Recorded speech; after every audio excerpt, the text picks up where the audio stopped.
Castelo forte é nosso Deus. Boa noite, irmãos, graça e paz. Te convido a abrir sua Bíblia no profeta Oséias, capítulo 5. Profeta Oséias, capítulo 5. O primeiro dos profetas menores, e esse nome menor não é porque eles são profetas menos importantes do que os demais, mas porque escreveram menos. Oséias, capítulo 5, a partir do versículo 14. E nós vamos ler até o versículo 11 do capítulo 6.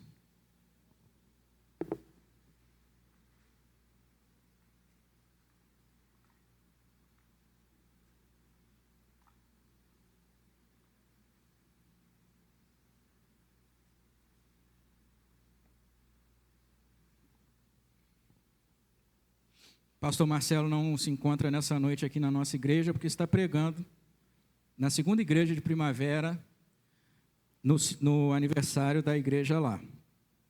Oséias, capítulo 5, a partir do versículo 14, e nós vamos ler até o versículo 11 do capítulo 6.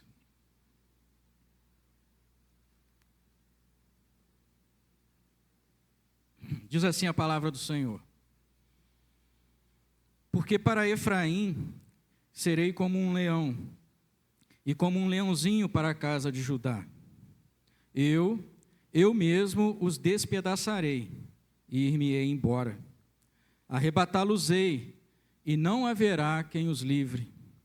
Irei e voltarei para o meu lugar, até que se reconheçam culpados, e busquem a minha face.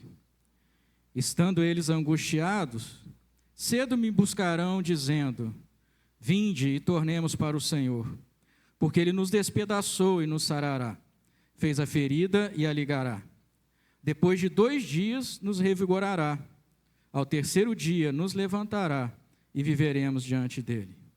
Conheçamos e prossigamos em conhecer ao Senhor. Como a alva, a sua vinda é certa, e Ele descerá sobre nós como a chuva, como chuva serôdia que rega a terra. Que te farei, ó Efraim? Que te farei, ó Judá? Porque o vosso amor é como a nuvem da manhã, e como o orvalho da madrugada que cedo passa. Por isso os abati por meio dos profetas, pela palavra da minha boca os matei, e os meus juízos sairão como a luz. Pois misericórdia quero, e não sacrifício, e o conhecimento de Deus mais do que holocaustos. Mas eles transgrediram a aliança como Adão. Eles se portaram aleivosamente contra mim. Gileade é a cidade dos que praticam a injustiça, manchada de sangue. Como hordas de salteadores que espreitam alguém, assim é a companhia dos sacerdotes, pois matam no caminho para Siquém, praticam abominações. Vejo uma coisa horrenda na casa de Israel. Ali está a prostituição de Efraim. Israel está contaminado. Também tu, ó Judá, serás ceifado. Que Deus nos abençoe na reflexão acerca da sua palavra. Meus irmãos, nós estamos diante de um oráculo de juízo. Uma palavra de condenação de Deus contra o seu povo. No versículo 14, o Senhor inicia esse oráculo e esse juízo, dizendo o seguinte: porque para Efraim serei como um leão, e como um leãozinho para a casa de Judá. O julgamento do Senhor, a condenação do Senhor, iria recair sobre todo Israel. Quando a palavra aqui se refere a Efraim, está se referindo ao reino do norte, também conhecido como Samaria ou como Israel. E quando ela se refere a Judá, está se referindo ao reino do sul. Sabemos que Israel foi dividido entre reino do norte e reino do sul. E o Senhor promete vir como leão contra Israel e contra Judá, como um leãozinho que despedaça. A promessa do Senhor é de julgamento, é de destruição, é de morte. Como nós sabemos, meus irmãos, Israel e Judá, desde há muito, haviam se desviado do Senhor. E desde os primórdios, desde quando o povo entrou na terra prometida, o povo se desviou do Senhor, e o Senhor se levantava quando o povo clamava por socorro. E o Senhor ajudava, socorria o povo. Mas logo que o povo se via socorrido, ele voltava a praticar abominações, a seguir os ídolos e a transgredir a palavra do Senhor. Por isso o Senhor promete aqui despedaçá-los. O restante do versículo 14 diz isso: eu mesmo os despedaçarei e ir-me-ei embora. O julgamento do Senhor é que ele destruiria as nações, e aqui nós estamos na época do julgamento pela Assíria, ou seja, o reino assírio viria julgar como ferramenta do Senhor de castigo e de disciplina para o seu povo. O Senhor então despedaria o seu povo e iria embora, diz o texto. Arrebatá-los-ei, e não haverá quem os livre. O Senhor, além de prometer despedaçar o povo por conta do pecado, também promete ir embora, deixando o povo à vontade dos seus inimigos. Que palavra dura do Senhor para aquele povo.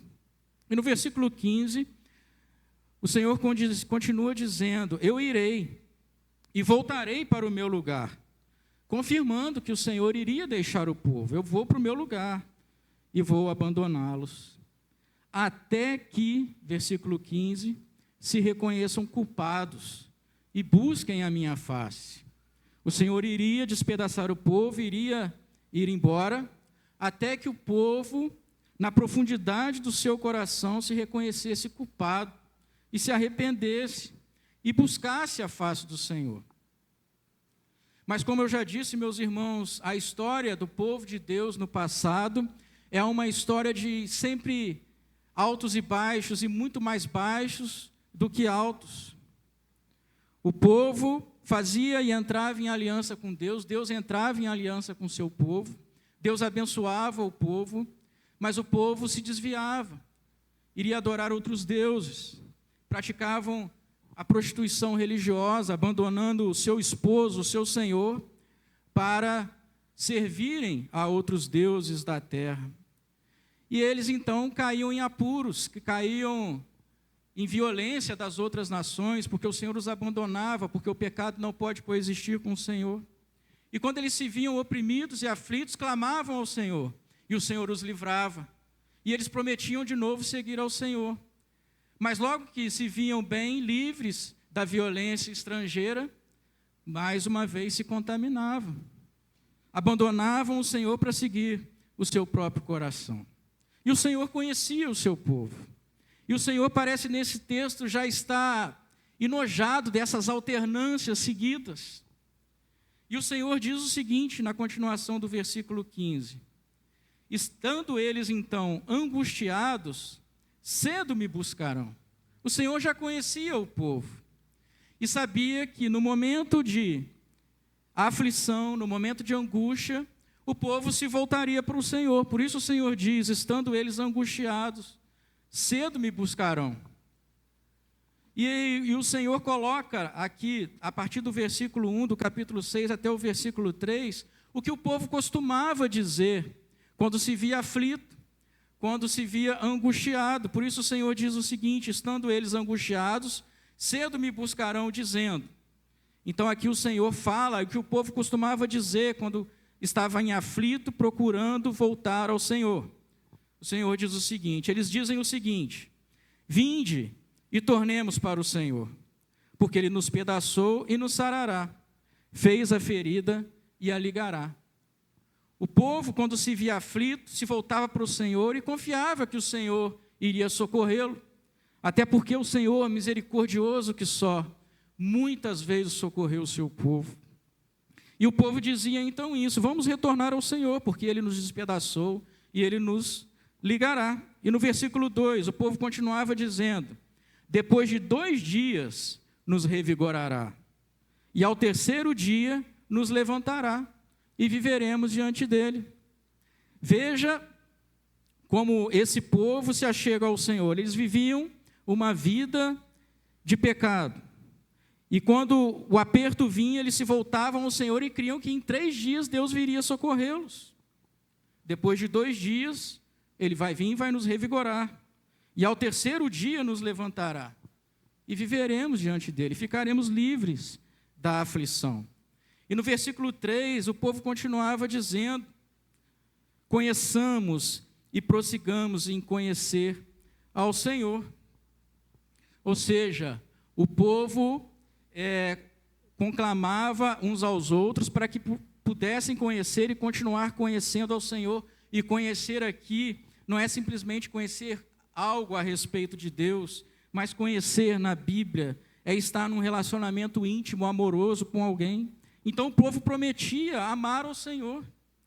Conheçamos e prossigamos em conhecer ao Senhor. Eles se conclamavam a amar o Senhor. E diziam, como a alva, a sua vinda é certa. Ou seja, certamente Ele virá e Ele nos resgatará. E continua no versículo 3, e Ele descerá sobre nós como a chuva, como chuva serôdia que rega a terra.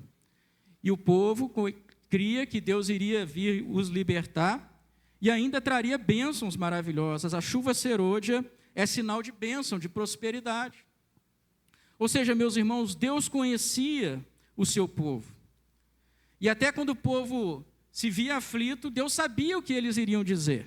E eles iriam dizer o que está aí no verso 1 ao verso 3. Geralmente as pessoas olham para esses versículos e pensam acerca deles de forma positiva. Mas aqui a palavra está falando de forma negativa. Ou seja, o povo viria e falaria essas coisas da boca para fora, só para serem salvos, libertos da aflição em que estavam. E isso fica claro para nós no versículo 4, porque o Senhor diz o seguinte: o que te farei, ó Efraim? O que te farei, ó Judá? Porque o vosso amor é como a nuvem da manhã, o vosso amor é como o orvalho da madrugada, que cedo passa. Que cedo passa. O Senhor conhecia o coração do povo e sabia que eles só estavam buscando o Senhor para serem libertos. Mas logo que fossem libertos pelo Senhor, o amor passaria e o povo voltaria aos seus pecados. E o Senhor então pergunta: o que eu faço com vocês? O que te farei, ó Efraim? Reino do norte, Samaria, Israel. O que te farei, ó Judá, reino do sul? Porque o vosso amor é como a nuvem da manhã. Já viu a nuvem da manhã? Aqueles dias de inverno que amanhece com aquela neblina, mas logo vem o sol e dissipa, cedo passa. Assim era o amor do povo para com Deus. Era um amor superficial, um amor passageiro, um amor que durava pouco. E geralmente nos momentos de angústias e aflições, o povo buscava ao Senhor. Mas logo que se viam livres, abandonavam ao Senhor e voltavam a uma vida de pecado. Por isso o Senhor está se levantando aqui em juízo contra o seu povo.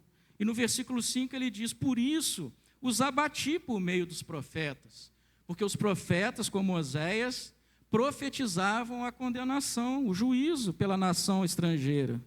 Pela palavra da minha boca os matei. E os meus juízos, diz o verso 5, finalzinho, sairão como a luz. O que significa isso? E os meus juízos sairão como a luz. Onde a luz do Senhor chega, meus irmãos, os segredos do coração são manifestos. Deus conhece o segredo dos corações. Aquele povo se achegava ao Senhor com palavras bonitas: vinde, prossigamos em conhecer ao Senhor. Ele vai vir sobre nós e vai nos salvar. Mas Deus conhecia o coração, porque os juízos do Senhor sairão como a luz. E onde a luz do Senhor chega, as trevas, elas vão embora, porque a luz do Senhor mostra o que de fato se passa no coração. E Deus sabia o que estava no coração do povo. Versículo 6, o Senhor diz então o que ele esperava do povo: pois misericórdia eu quero, e não sacrifício, e o conhecimento de Deus mais do que holocaustos. O povo conhecia o coração, Deus conhecia o coração do povo. E sabia que aquela conversão, ali do versículo 1 a 3 do capítulo 6, era uma conversão insincera. Não era uma conversão séria que saía do profundo do coração. E o culto do povo de Deus mostrava isso. E o versículo 6 mostra isso. Eu quero misericórdia e não sacrifícios. Aquele povo cultuava a Deus, eles apresentavam sacrifícios a Deus, mas o coração deles estava longe de Deus. Eles prestavam culto a Deus, mas o que eles falavam não era fiel ao que estava no coração. E Deus então explica para eles: eu quero que vocês se arrependam dos pecados de vocês e se voltem para mim de fato em amor, e não de maneira superficial, somente para que vocês se vejam livres dos seus problemas. O Senhor então continua dizendo: o que eu quero é o conhecimento de Deus. Ou seja, eu quero que vocês estejam na minha presença, me cultuem por amor, não pelo que eu possa fazer por vocês. Conhecimento de Deus é estar ligado de maneira amorosa a Deus. Vejam, eu não quero os seus holocaustos antes de querer você. Deus estava mais interessado na pessoa do que no sacrifício da pessoa. Mas o povo, como diz o versículo 7, transgrediu a aliança. Transgredir significa ir além dos limites colocados por Deus. Eles transgrediram a aliança como Adão, diz o verso 7. E a segunda parte do versículo 7 também é um símbolo para nós de como era o coração do povo. Eles se portaram aleivosamente contra mim, diz o Senhor. Aleivosamente quer dizer de maneira fraudulenta. Ou seja, o povo fraudava o Senhor, caluniava o Senhor, na maneira como eles procediam diante de Deus. E como era essa fraude? Os crentes eram fraudulentos por quê? Porque o que estava externo a eles, o que eles falavam, a confissão deles, a conversão deles, não era fiel àquilo que estava no coração deles. Por isso eles eram fraudulentos. Eles se portaram aleivosamente contra mim. Ou seja, eles não são sinceros. O que sai da boca deles, o culto deles, não está de acordo com o que está no seu coração. Eles me cultuam, eles trazem os seus sacrifícios, eles trazem os seus holocaustos, mas quando eles deixam o santuário, eles voltam para a vida de pecado. Eles são fraudulentos, eles são uma fraude. É o que o Senhor está acusando o povo. E o versículo 8 e o versículo 9 corroboram com isso. Gileade, versículo 8, é a cidade dos que praticam a injustiça. A injustiça era a marca daquele povo, que era o povo de Deus, a igreja visível do Senhor no Antigo Testamento. Gileade, uma cidade do Reino do Norte, é a cidade dos que praticam a injustiça. Ela está manchada de sangue, porque havia até homicídios e assassinatos entre irmãos. Versículo 9, como hordas de salteadores que espreitam alguém, salteadores aqui, roubadores, assim é a companhia dos sacerdotes, pois eles matam no caminho para Siquém. Siquém era um importante centro religioso do Reino do Norte. E o texto está nos dizendo aqui que os sacerdotes, enquanto iam cultuar ao Senhor em Siquém, no caminho, o que eles faziam? Matam no caminho para Siquém. Eles assassinavam, irmãos, no caminho para Siquém. Enquanto eles estavam indo para o culto, eles transgrediam a lei. No caminho do culto, praticavam abominações, como diz o restante do versículo 9. Por isso o Senhor diz no versículo 10, eu vejo uma coisa horrenda na casa de Israel. Ali está a prostituição de Efraim. E prostituição aqui significa que eles abandonaram o Senhor, que era o seu esposo, para seguir outros deuses. Adultério e a prostituição é um tema muito comum no texto de Oséias, porque como os irmãos sabem, Deus fizera Oséias se casar com uma prostituta, para que ele sentisse na pele o que Deus sentia quando o povo trocava o Senhor pelos ídolos. Vejo uma coisa horrenda na casa de Israel, dizia o Senhor. Israel está contaminado, e não era só o reino do norte. O versículo 11 corrobora com isso. Também tu, ó Judá, serás ceifado. Todo o povo havia se desviado do Senhor. E, meus irmãos, eu queria trazer algumas aplicações práticas desse texto da palavra de Deus para a nossa meditação nessa noite. Nós, hoje, igreja do Novo Testamento, nós somos o Israel de Deus. Nós estamos representados aqui por Efraim e por Judá. E até que ponto esses pecados de Efraim e de Judá não estão presentes na nossa vida hoje? E essa é a reflexão que a gente queria trazer nessa noite. Até que ponto o procedimento do povo de Deus no passado também tem sido o nosso procedimento e precisamos nos corrigir.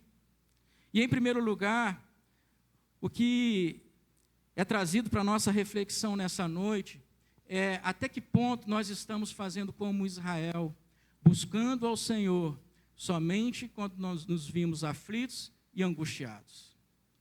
Até que ponto nós estamos perto do Senhor enquanto nós estamos passando por dificuldades, mas quando as coisas ficam boas, nós logo voltamos aos nossos caminhos de pecado. Até que ponto nós estamos tratando Deus de maneira utilitarista, ou seja, enquanto Deus é útil para mim, eu o busco, eu o sirvo, mas no momento que eu já estou satisfeito, eu vou viver a minha vida.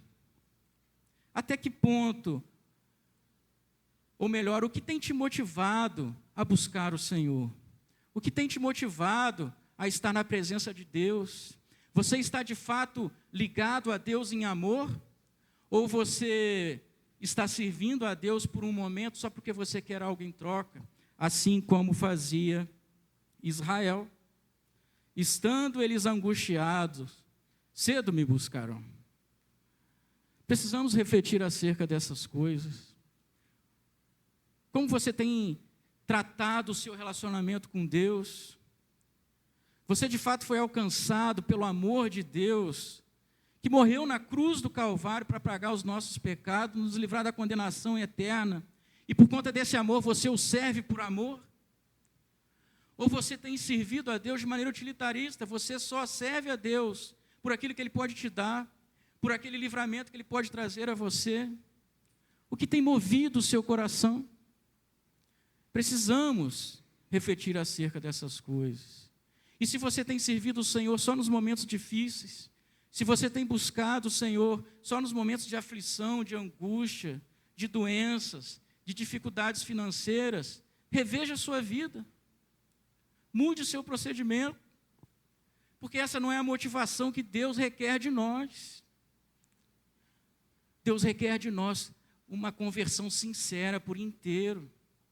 Deus amou você de uma maneira maravilhosa, quando você ainda nem existia. Ele pagou os seus pecados na cruz do Calvário, para que você tivesse vida eterna. E porque Ele nos amou, nós também o amamos. Não importam as circunstâncias, nós iremos servir ao Senhor. É isso que deve nos mover. Um amor que está além das circunstâncias terrenas, mas um amor que nos liga com Deus de maneira poderosa. Independente das circunstâncias, estaremos com o Senhor. Isso deve nos motivar, meus irmãos. É isso que deve nos impulsionar no nosso serviço a Deus. Então, em primeiro lugar, nessa noite, reveja como o que tem te motivado a se relacionar com Deus. Que, de fato, o que te motive a estar na presença do Senhor é porque Ele te amou de maneira maravilhosa. E em resposta a isso, você, que não tem nada para devolver, entrega a sua própria vida e todo o seu coração. Mas, em segundo lugar, uma outra reflexão que o texto traz para nós é nos avaliarmos, nos examinarmos, para verificar se nós não estamos também, como povo de Israel, tratando a Deus ou se portando diante de Deus de maneira fraudulenta, de maneira aleivosa, como diz o texto aqui. Ou seja, no meu tratamento, no meu relacionamento com Deus, eu tenho sido íntegro ou eu tenho fraudado ao Senhor? O que eu canto aqui no domingo, nos momentos de louvores, é de fato aquilo que está no meu coração? Quando eu digo que amo o Senhor aqui no domingo à noite, de fato, no meu coração, eu estou ligado em amor a Deus? Ou eu estou agindo como o povo do passado, que falava que queria conhecer o Senhor, e conhecer aqui é amar, falava que queria que o Senhor viesse, falava que queria prosseguir em amar, em conhecer o Senhor, mas o coração estava distante de Deus, uma conversão insincera, fraudulenta, aleivosa. Precisamos refletir sobre isso, porque, meus irmãos, com Deus não se zomba. Deus é um fogo devorador. O que nós de fato cantamos, o que de fato sai da nossa boca é de fato o que está no nosso coração. Precisamos nos avaliarmos diante da palavra do Senhor e mudarmos o nosso posicionamento. De fato, nos convertermos ao Senhor de todo o nosso coração, de toda a nossa alma, de todo o nosso entendimento, porque o Senhor não aceita a conversão insincera. O Senhor não quer você de maneira superficial. O Senhor quer você por inteiro. O Senhor se entregou por você de maneira final e cabal, morrendo na cruz do Calvário. E Ele quer que você também morra na cruz para viver para Ele. Ele não quer que você fale uma coisa, mas tenha outra coisa no seu coração. Mas quer que você seja íntegro diante do Senhor. E como nós temos falhado nisso, meus irmãos? Como nós temos falhado nisso? Cantamos algo aqui no domingo, como os irmãos aqui do passado, se é que eram irmãos, levavam seus sacrifícios, praticavam o culto a Deus, mas voltavam para casa e permaneciam nos seus pecados, ou seja, aquilo tudo ali era tudo fraude. Precisamos refletir sobre isso, porque o nosso Deus é um fogo consumidor. De Deus não se zomba. De Deus não se zomba. Não podemos, diante de Deus, dizer que vivemos para Ele e durante a semana a gente não quer qualquer relacionamento com Ele. Não podemos aqui trazer o nosso culto e durante a semana não vivermos um estilo de adoração a Deus, não sermos íntegros, sermos uma fraude. Precisamos ter integridade, meus irmãos. O Senhor reprovou isso no povo do passado e reprova isso hoje.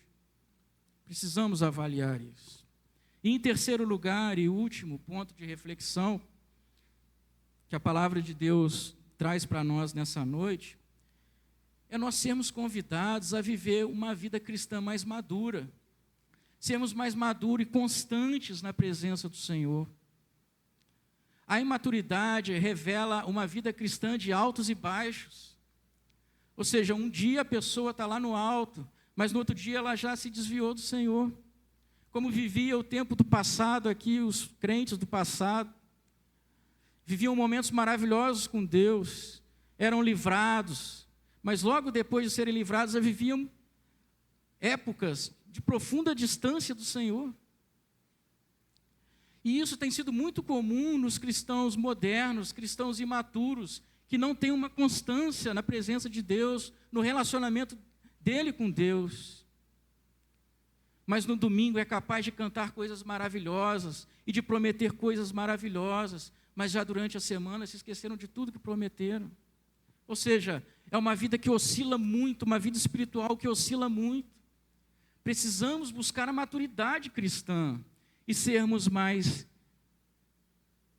constantes, equilibrados, pessoas que de fato vivem a todo momento da sua vida diante do Senhor. Então, meus irmãos, essas são as reflexões que a palavra de Deus traz para nós nessa noite. E diante disso, o versículo 6 nos chama a uma mudança, porque Deus sempre, mesmo que a gente já esteja há muito tempo vivendo dessa forma como o povo antigo vivia, de altos e baixos, de idas e vindas, o Senhor ainda está de coração aberto. E ele diz no versículo 6, pois misericórdia eu quero, e não sacrifício, e o conhecimento de Deus mais do que holocausto, ou seja, Deus ainda está de braços abertos para aqueles que se arrependem dos seus pecados, para aqueles que com todo o coração se dobram diante do Senhor e se entregam a Ele. Estamos diante de mais uma grande oportunidade, em que a misericórdia do Senhor nos é estendida, para mudarmos a nossa vida, mudarmos o nosso proceder. Chega, meus irmãos, de vivermos uma vida cristã fraudulenta. Chega de vivermos uma vida que oscila muito. Precisamos nos arrepender. É isso que o Senhor quer de nós. Ele não quer o nosso sacrifício. Ele quer a gente. Deus não quer o seu culto, não quer o que você pode dar. Deus quer você. E quando você se entregar você por inteiro, aí o seu culto vai ser agradável a Ele. Ele quer, antes do seu culto, você. Um coração quebrantado e compungido diante de Deus, dobrado diante do Senhor. Ele quer conhecimento de Deus, ou seja, não que apenas você tenha conhecimento acerca das coisas de Deus, mas conhecer aqui é estar ligado em amor. Ele quer que você esteja ligado em amor com Ele. Misericórdia quero e não sacrifício, e o conhecimento de Deus mais do que holocaustos. Onde podemos encontrar essa misericórdia, se não em Jesus Cristo e na cruz do Calvário? É de lá que vem graça e luz, para que possamos rever a nossa vida, rever o nosso proceder e andar em novidade de vida. Porque na cruz do Calvário, o Senhor demonstrou um amor infinito por nós. Ele nos alcançou de maneira maravilhosa, nos salvou da eternidade no inferno, da separação eterna de Deus e da escravidão do pecado. E porque Ele nos amou, e quando somos amados por Ele e sentimos o seu perdão, somos então impulsionados a nos entregarmos por inteiro a Ele. Faça isso nessa noite, esse é o desafio do Senhor para nós. Pois misericórdia eu quero, e não sacrifício, e o conhecimento de Deus mais do que holocaustos. Por isso eu te convido nesse momento a baixar sua cabeça, a baixar sua fronte. E enquanto você coloca a sua vida diante de Deus, diante da sua palavra pregada, eu vou colocar a minha também. E que você de fato se sinta fortalecido pela palavra do Senhor, a mudar o seu procedimento e eu a mudar o meu. Para que não busquemos mais o Senhor só nos momentos de aflição e usarmos o Senhor de maneira utilitarista para que Ele socorra nas nossas necessidades e logo que somos socorridos nos esqueçamos dEle. Para que nós não sejamos mais fraudulentos diante do Senhor e para que nós vivamos vida constante diante dEle. Coloque a sua vida diante de Deus em oração silenciosa nesse momento, enquanto eu também coloco a minha.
Senhor, nosso Deus e nosso Pai, ó Senhor, nos contempla aqui nessa noite, Senhor, nós somos a Tua igreja, confessamos a Ti que muitas vezes, Senhor, temos agido conforme o Seu povo do passado, que muitas vezes Te buscava só em momentos de aflição, em momentos de aperto e de angústia, mas quando se vinham folgados, logo se afastavam do Senhor. Quantas vezes, Senhor, nós temos procedido assim, te pedimos perdão, Senhor.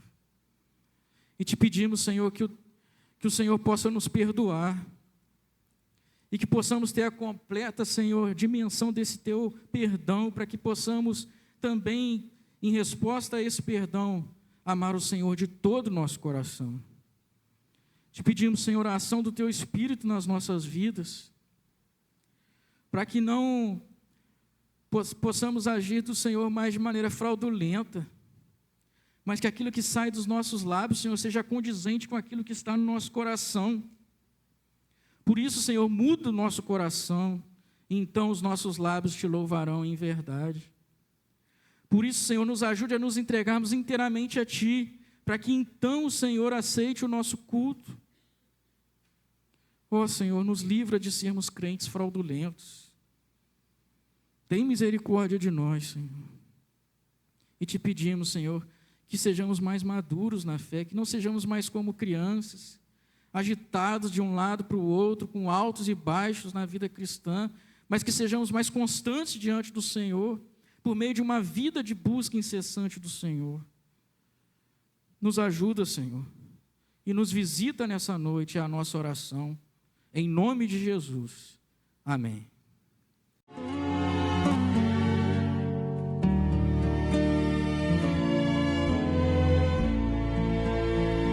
Castelo forte é nosso Deus.